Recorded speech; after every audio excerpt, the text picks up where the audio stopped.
Community, can I tell y'all something? This might be the most exhausted I have ever been. And I used to believe that it wasn't possible to be more tired than I was as a middle school educator when I first moved to Oakland. I got stories for days about that experience. I'll save those, but I don't think that role holds the crown anymore. And for the record, the exhaustion is not a bad thing. It's a beautiful thing. This feeling of exhaustion is evidence of being stretched and being constantly in a state of iteration. And by iteration, I mean doing something again and again in an effort to refine it. I count myself as fortunate because in my work, I get to undergo this process of iteration with many folks in a variety of contexts. The late untouchable John Coltrane once said, "I start in the middle of a sentence and move in both directions at once." In my work of supporting individuals and organizations to engage in cultural reimagination, I'm always moving in two directions at once. My greatest challenge is getting folks to willingly inhabit two environments, I call them containers, simultaneously. Those two containers are, number one, their current reality, and number two, their creative and imaginative realm of possibility. Now, the word container can hold a negative connotation. It's not lost on me, so let me explain. A container can be understood to be something designed to limit, to stifle, to oppress.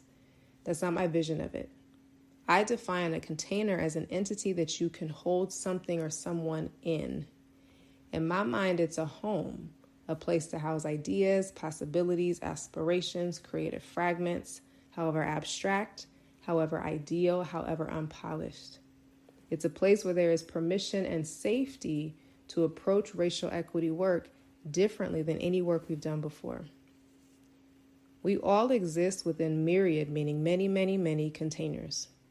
Some we have had a say in the construction of, others we have not. Some containers we occupy by choice, others we have been opted into. And we have different relationships with each of the containers that we inhabit. Your workplace is a container, your home is a container, classrooms are containers. And so when we work to reimagine cultures, we also have to reimagine the workshops in which we will fashion said cultures. If we don't, we aspire to create a new culture using the same tools within the same four walls that produce the cultures of domination that then produce the inequity that we are trying to unlearn, to unseat. Audre Lorde said something to that effect. Hashtag if you know, you know. And if you don't know, I want you to Google Audre Lorde, the Master's House, and go get your entire life today. Here is where the creative artist self comes in. When I'm working with folks to create new containers, I ask them these three questions.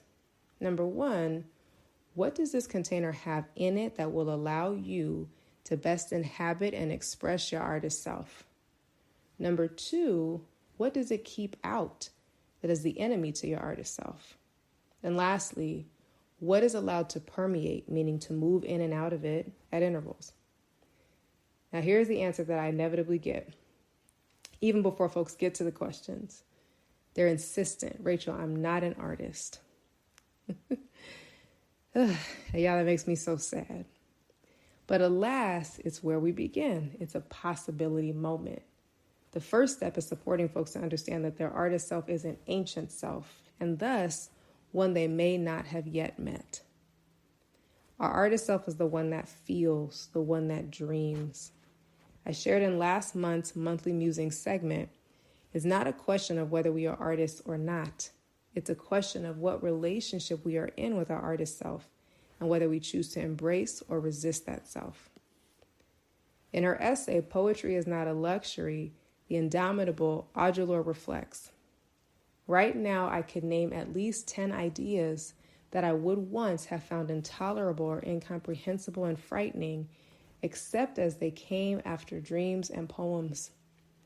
We can train ourselves to respect our feelings, she says, and to discipline or transpose them into a language that matches those feelings so that they can be shared.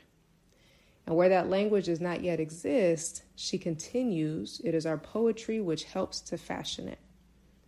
A large part of my work is supporting all who partner with Culture Kinesis to reestablish, or perhaps establish for the very first time, a genuine relationship with their artist self.